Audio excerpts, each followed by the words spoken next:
CNN, BBC, France, 24. I'm watching you all. I'm recording every lie. I'm archiving every distortion. I am Ibrahim Traoré, and today I'm pulling off your masks. Yes, you heard correctly.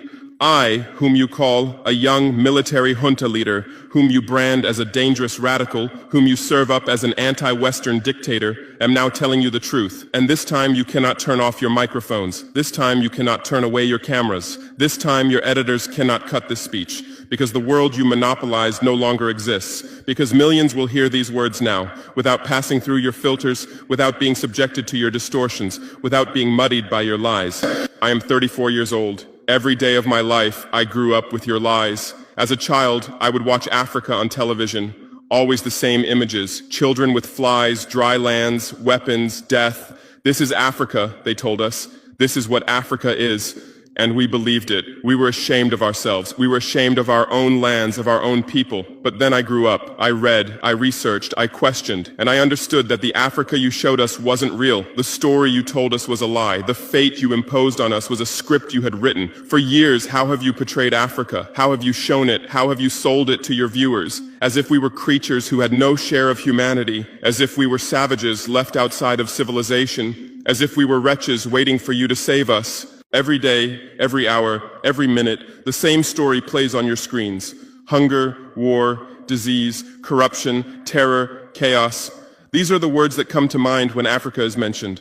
In your Africa dictionary, there are no other words. No hope, no success, no development, no resistance, no honor, no pride, no victory. So I ask you, New York Times, Washington Post, Guardian, Le Monde, have you ever made Africa's successes your headlines? How many times have you written about Rwanda's technology miracle? How many times have you shown Ethiopia's reforestation project? How many times have you praised Botswana's democratic success? How many times have you described Kenya's entrepreneurial ecosystem? No, because these don't fit your scenario. Your Africa cannot be successful. It cannot, because then how will you legitimize your exploitation? If it's not in need of help, how will you intervene? If it's not backward, how will you look down on it? Have you ever asked yourselves, has any editor sitting at their desk, any news director in a meeting, any columnist at their keyboard ever thought, why are the people of the world's richest lands poor? Here are the numbers for you, real numbers. Africa owns 70% of the world's cobalt reserves. Your cell phone, your computer, your electric car won't work without cobalt. This cobalt comes from Congo, but Congolese can't afford cell phones. Africa owns 90% of the world's platinum reserves. Catalytic converters, electronic devices, medical implants, they all need platinum. This platinum comes from South Africa, but South Africans are crushed by unemployment. Africa provides 30% of the world's gold production. Mali, Burkina Faso, Ghana, Tanzania. Gold flows like rivers from our lands. But our people swim in poverty. Africa supplies 65% of the world's diamond production. Botswana, Angola, Congo, Sierra Leone, billions of dollars worth of diamonds are extracted, but our miners live on $1 a day. Africa owns 35% of the world's uranium reserves. Niger, Namibia, South Africa. Nuclear plants run on our uranium. Paris lights burn with our uranium, but our villages have no electricity. And you still ask, why is Africa poor? No, the right question is, how was Africa kept poor while being so rich? Here's your answer. Colonialism didn't end. It changed shape. You used to come and occupy our lands. Now you come and establish companies. You used to take by force. Now you make agreements. You used to rule with the whip. Now you rule with credit. Let me give you concrete examples. With numbers, names, dates, but you'll never write about these. Glencore, Swiss-based mining giant, extracting cobalt in Congo. 2022 revenue, $256 billion. A tax paid to Congo, $500 million. That's 0.2%. Is this justice? Rio Tinto, British-Australian mining giant, extracting bauxite in Guinea, 20 million tons annually. What's left for Guinea? Environmental pollution and cancer. Total, now Total Energies, French oil giant, extracting oil in Angola, Nigeria, Congo. 2022, profit, $36 billion investment in Africa, dirty pipelines, Anglo-American, founded in South Africa but now in London. Diamonds, platinum, iron, taking everything. What it left in South Africa? 6 million unemployed miners. And these are just the tip of the iceberg. What about the invisible, the secret deals, the offshore accounts, the transfer pricing tricks? Every year, $88 billion in illegal money flows out of Africa. Who writes about this? Every year, $45 billion in aid comes to Africa. Everyone writes about this, but no one says Africa is not the continent receiving aid, it's the continent giving aid. While you zoom your cameras on swollen bellies, there is a huge system working silently in the background. Every day, tons of gold, diamonds, cobalt, uranium, oil leave our land. But how? Here is the system. Step 1, create corruption, bribe our leaders, open offshore accounts, promise them a life of luxury, send their children to your schools. Step 2, make deals, get 50-year, 99-year concessions, ask for tax exemptions, be exempt from environmental rules, ignore labor rights. Step 3, control the infrastructure. Take over ports, airports, railways, but only from the mine to the harbor. Don't build roads to the villages. Don't bring electricity to schools. Step 4, provide security. Set up private security companies. Arm them. Declare protesting. Step 5, silence the media. Buy local journalists. Suppress opposing voices. Serve internal unrest news to international media. And this is how the system works. It's been working like this for 100 years, and you don't see this system. You don't want to see it, because you're part of this system too. Who are the biggest advertisers of New York Times, CNN, BBC, oil companies, mining companies, arms companies, pharmaceutical cartels, the companies that exploit Africa? You live on their money, you defend their interests, and what I'm about to tell you might cost me my life, but it's no longer time to be silent. France's system in Africa is the CFA franc.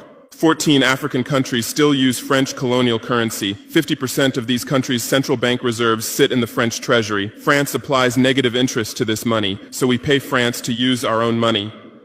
Through this system, France transfers $500 billion worth of resources from Africa every year. Does anyone write about this? No. But when France gives Africa 10 billion euros in aid, it makes headlines. Britain's system is more sophisticated. London is the world's money laundering center. City of London, offshore paradise. Every penny stolen from Africa passes through London. Jersey, Guernsey, Cayman Islands, Virgin Islands, all under British control. Africa's wealth hides there.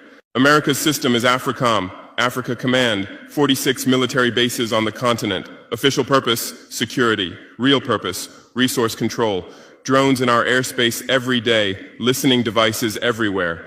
They say fighting terrorism, but it's not terrorists. It's people's leaders who are targeted. China is the new player, says win-win, builds infrastructure, gives credit, but in exchange for what? 99-year port concessions, mining rights, agricultural lands, debt-trap diplomacy, ask Sri Lanka, ask Zambia, and you write about none of this. Why? Because you're not free press. You're corporate press. Your bosses are billionaires. Jeff Bezos bought Washington Post. Why? For love of journalism? Rupert Murdoch's media empire, Fox News, Wall Street Journal, The Sun, The Times, all from the same hand, all giving the same message. West is good, others are bad. Carlos Slim is the largest shareholder of New York Times, Mexican billionaire. Where's his wealth from? Monopolized telecommunications, got rich off Latin America's back, now controls America's most respected newspaper. And you claim to do independent journalism? Who are your editors? Which schools did they graduate from? Harvard, Yale, Oxford, Cambridge? Always the same elite schools, always the same worldview, always the same prejudices. How are your reporters selected? How many languages does your Africa correspondent speak? French, English, that's all. Swahili, Hausa, Yoruba, Amharic, they don't know. They can't talk to the people. Your sources are always the same. Western diplomats, NGOs, experts, and then you come and lecture us. They killed Patrice Lumumba, January 12, 1961. CIA agent Larry Devlin confessed. Belgian mercenaries executed. They dissolved his body in acid, took his teeth as souvenirs. In 2022, that tooth was returned from Belgium to his family after 61 years. And what did you say then? Chaos in Congo. You didn't ask about the killers. You didn't investigate CIA documents. You didn't write about Belgium's crime. They killed Thomas Sankara, October 15, 1987. My hero, Africa's hope. Vaccinated 2.5 million children against measles and meningitis, planted 10 million trees, raised literacy rate from 13% to 73%, gave equal rights to women, banned FGM, ended corruption, sold Mercedes cars, used Renault 5, rejected IMF and World Bank. And most importantly, he said, we will not pay Africa's debts. We didn't make those debts. The puppets before us made them on behalf of colonizers. That's when he had to be killed, and they killed him. Who killed him? His best friend, Blaise Compaoré. With whose support? France. Want proof? Look at the Focart archives. Jacques Faucard, France's Africa Affairs advisor. Everything is written there. And what did you say? Military coup in Burkina Faso. You didn't write about Sankara's dreams. You didn't tell about his projects. You didn't show his successes. You just said, another dictator died, Muammar Gaddafi. Yes, he was a dictator. Yes, he was ruthless. But what had he done in Libya? Per capita income $12,000, Africa's highest. Literacy rate from 25% to 87%. Life expectancy from 51 to 74. Free healthcare, free education, $50,000 for newlyweds, interest-free loans for homebuyers, $5,000 for new births, gasoline 14 cents per liter, great man-made river, irrigation project to green the desert, and Gaddafi's real crime, dream of United States of Africa, African Central Bank project, African Investment Bank, African Monetary Fund, and most dangerous, gold dinar, refusing to sell oil for dollars. October 20th, 2011, lynched in Sirte, Hillary Clinton laughed. We came, we saw, he died.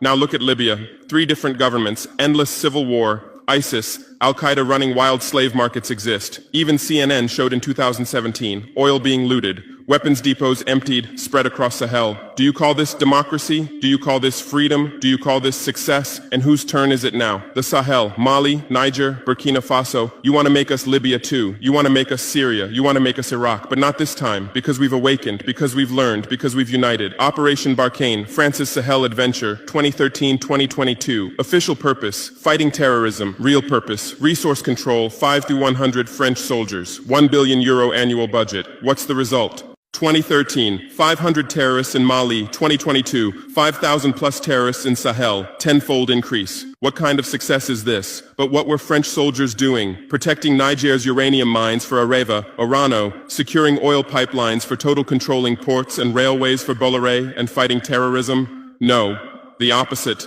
Terrorists couldn't come within 50 kilometers of French soldiers, but they could easily burn our villages. Why? Because chaos served their purposes. If there's chaos, they could stay for security reasons. MINUSMA, UN peacekeeping force. In Mali, 15,000 soldiers, 1.2 billion annual budget. 10 years, result, 300 plus. UN soldiers died. Thousands of civilians died. Terror didn't decrease, it increased. And now you say Wagner is dangerous. Russians are taking over Africa. Wagner came.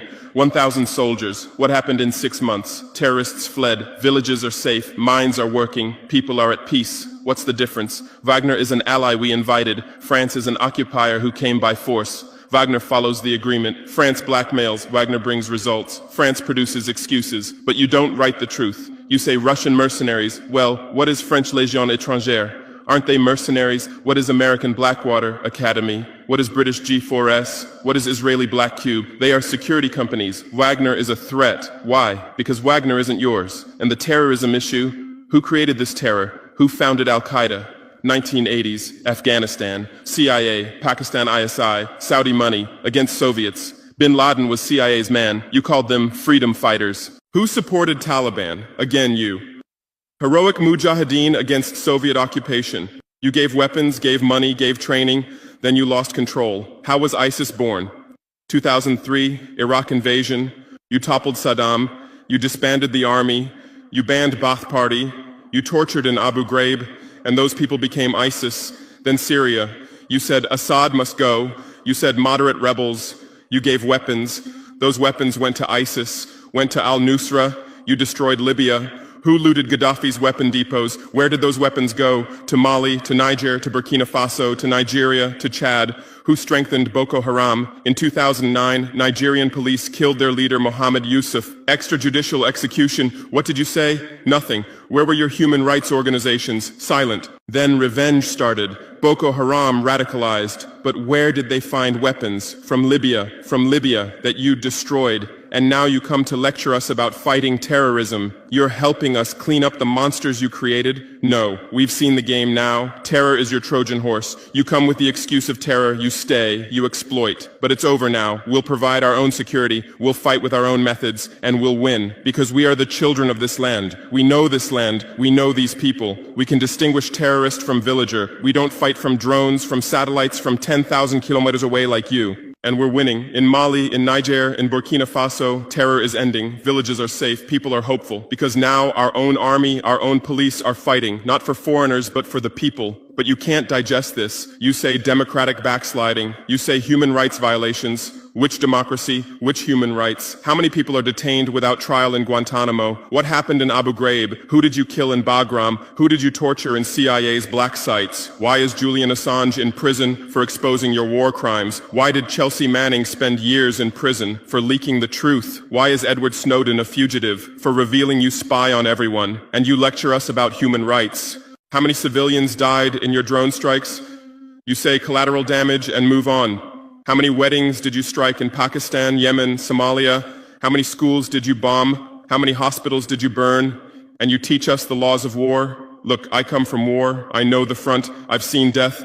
I've carried wounded soldiers. I've consoled mothers of martyrs. And I tell you, a real soldier protects his people. A real soldier doesn't harm civilians. A real soldier fights with honor. Your mercenaries, your drone pilots, your special forces, they're not soldiers. They're killers. They kill people by pressing buttons from 10,000 kilometers away, then go home and play with their children. We don't fight like that. We look our enemy in the face. We protect civilians. We fight with our honor. We die with our honor. And we'll win. Because the righteous win. Because those who fight with their people win. Because those who fight for their land win. Let's return to your media. I know how you work. I have friends who work within the system.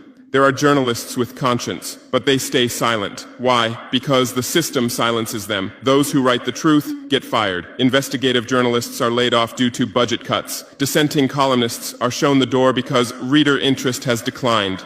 And what replaces them? Experts from think tanks, NGOs, universities, all saying the same thing, all defending the same thesis. West is good, Africa is bad. So who are these experts? Where do they get their funding? National Endowment for Democracy, NED, American democracy exporter, CIA's legal arm, has fingers everywhere, funds opposition, directs media, creates civil society. Open Society Foundations, George Soros's organization, says open society, but open for whom? Open to what? Open to exploitation, open to intervention, open to manipulation. Ford Foundation, Rockefeller Foundation, Bill and Melinda Gates Foundation, all in Africa, doing aid. But what do they get in return? Control, data, influence. And your media is their trumpet. You headline, Gates is saving Africa. But you don't say, how many African children were paralyzed by Gates's vaccine trials? How many farmers committed suicide because of Monsanto seeds? You're masters at storytelling, but always the same story. White savior. Remember Live Aid? 1985. We Are the World, charity concert for Africa, millions raised. What came to Africa? Corruption increased, dependency increased. But it was a great story for you. Bob Geldof became a hero. Musicians looked conscientious. Viewers felt good about themselves. Africa remained hungry. Remember Kony 2012? Viral video. Stop Joseph Kony. 100 million views. Result? Kony is still free, but the video maker got rich. Invisible Children organization collected millions. What came to Uganda? American soldiers. And you present these as success stories. Angelina Jolie, Madonna, Bono, all Africa volunteers. They come, take photos, adopt children, leave. And you say, interest in Africa increased. What interest? Whose interest? Interest for what? Madonna adopted from Malawi. You made headlines. But 100 children die from malaria every day in Malawi. You didn't write that, because that news doesn't sell. Bono became Africa's spokesperson, raised billions with U2 concerts, but moved his company to Netherlands to avoid taxes. Money stolen from Africa also passes through Netherlands. Did you write about this? George Clooney campaigned for Darfur, said save Darfur. Result? Sudan split. Oil remained in South Sudan. South Sudan is now in civil war. Who's getting the oil? Take a guess. And you always present these as humanitarian aid. But these are imperialism's soft face. These are exploitation's PR. Let me give you real numbers. Every year, 134 billion in aid and investment comes to Africa. Every year, 192 billion in resources leave Africa, net loss, $58 billion every year. But you only write about the incoming $134 billion. You don't write about the outgoing $192 billion. Why? Because then people will ask, why does Africa need aid? Illicit financial flows, 88.6 billion year multinational corporations profit transfers, 48.2 billion year debt interest, 17 billion year brain drain cost, 13.8 billion year climate change cost, 10.6 billion year illegal logging, 17 billion year illegal fishing, 1.3 billion year total, $192+ billion every year. This much resource leaves Africa every year. But what are your headlines? EU announces 20 billion euro aid package for Africa. China gives Africa $60 billion in credit. America grants Africa $8 billion. People read these and think how generous they are, how charitable, how ungrateful Africa is. But the truth is the opposite. Africa is financing your standard of living. Africa is subsidizing your prosperity. Africa is making your technology possible. The cobalt in your iPhone, from Congo, the lithium in your Tesla, from Zimbabwe, the tantalum in your computer, from Rwanda, your jewelry, from Botswana, your chocolate, from Ivory Coast, your coffee, from Ethiopia, your oil, from Nigeria, your uranium, from Niger, and what do we get in return? Debt, poverty, humiliation, but enough. This game will end now because we've awakened. Our youth are sharing the truth on social media. Bar France out hashtag used 100 million times. Africa is bleeding 50 million. On Stop Exploiting Africa, 75 million. And what are you doing? You say Russian bots. You say Chinese propaganda. You say disinformation. No. These are real voices of real Africans. This is real anger. This is real awakening. There are millions of youth on TikTok, videos celebrating French soldiers leaving, images applauding Wagner's arrival, content explaining the truth on Twitter, Instagram, Facebook. The same voice everywhere. Enough! And you're panicking because you're losing control. You're losing the narrative. You're losing the monopoly. You established fact-checking organizations. Africa Check, AFP Fact Check. Who funds these? Facebook, Google, Bill Gates. The same system again. What are you checking? Whose facts are you defending? We say France exploits $500 billion a year. You say false. Only $440 billion. As if that changes the situation, as if 440 billion is little. We say Wagner has been successful. You say Wagner violates human rights. Well, what were French soldiers doing? Bombing Fulani villages, arming Dogon militias, accidentally striking weddings. Your hypocrisy is so obvious that no one believes you anymore. Remember what Anderson Cooper said on CNN? Democracy is declining in Africa. Which democracy, Anderson? Your democracy? America's democracy? Your Capitol riot, January 6, 2021. You said, attack on democracy. 5 people died. Our Sankara assassination, October 15, 1987. You said, internal matter. 1 person died. But that person was the hope of 20 million people. In your elections, corporations fund candidates, lobbyists write laws. You call our elections rigged. In your country, police kill blacks. George Floyd, Breonna Taylor, Ahmaud Arbery. You lecture us about police violence. On BBC, Kasia Madera presents Africa News. Polish origin. How many years has she lived in Africa? How many African languages does she speak? But every day she speaks as an Africa expert. Africa is like this. Africa is like that. On France 24, cameramen, editors, producers, most are French. Even Africa correspondents are mostly French, and they do objective journalism. Even Al Jazeera. Qatar funds it. What business does Qatar have in Sahel? But every day they report Sahel crisis. Whose crisis are they telling? Deutsche Welle, Voice of America, RFI, all state media, all propaganda tools. But they play the role of independent media, and our local media, most are sold out. Most are cowards, most are dependent. Le Pay's newspaper in Burkina Faso, who's the editor? Where did he get his education? Where does he get his funding? Who are his advertisers? We know the answers, all tied to the same system, all serving the same master. But a new generation is coming. Bloggers, YouTubers, podcasters, they have no masters, they have no fears. James Coco, Natalie Yam, Kemi Seba, they have millions of followers, they tell the truth, they expose the system, and you label them as extremists. You try to shut down their Twitter, you restrict their YouTube, but in vain. Truth cannot be stopped. You close 1 channel, 10 open. You silence 1 voice, 1,000 rise. Here's my final message to you. Your lies are ending. Your empire is collapsing. Your monopoly is breaking. And what's replacing it? Truth, justice, freedom. Africa is no longer your story. Africa is writing its own story, filming with its own camera, telling in its own language. And in this story, you're not heroes, not saviors, not benefactors. In this story, you're the guilty ones, colonizers, liars, thieves. But you still have a chance. You can still change. You can still stand on the right side. There are journalists with conscience among you. I know. I recognize them. We talk. I call out to them. Gather your courage. Write the truth. Rebel against the system. You might get fired. You might become unemployed. You might be threatened. But you'll be on the right side of history. You'll look at your children's faces without shame. Your conscience will sleep peacefully. And Africa won't forget you. Africa remembers its friends and its enemies. Be like Edward Snowden, be like Julian Assange, be like Daniel Ellsberg, stand with the truth, or continue with your lies, continue with your blindness, continue with your complicity, but know that your end is coming. Your viewers are decreasing, your credibility is eroding, your power is depleting. The new generation doesn't believe you, the new generation doesn't listen to you, the new generation rejects you, and that new generation in Africa is 600 million people, 60% under 25 years old, educated, connected, angry. They are my army, they are my weapon, they are my victory, and with them we're building a new world, a world without lies, without exploitation, without humiliation. In this world, Africa will be free, Africa will be strong, Africa will be a leader. And you'll remain just as a bad memory, a shameful footnote, a cautionary example. Future generations will read in history books. At the beginning of the 21st century, there were some media organizations. They lied, they served exploitation. Then Africa awakened and they disappeared. That's your end.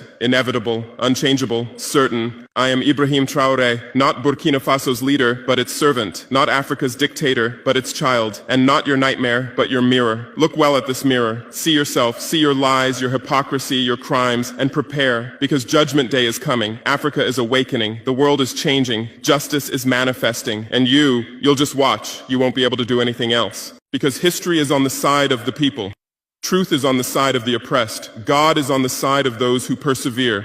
And we persevered. We persevered for 500 years. Now it's time for victory. Your lies are finished. Your masks have fallen. Your game has ended. Africa is free. Africa is strong. Africa is victorious forever.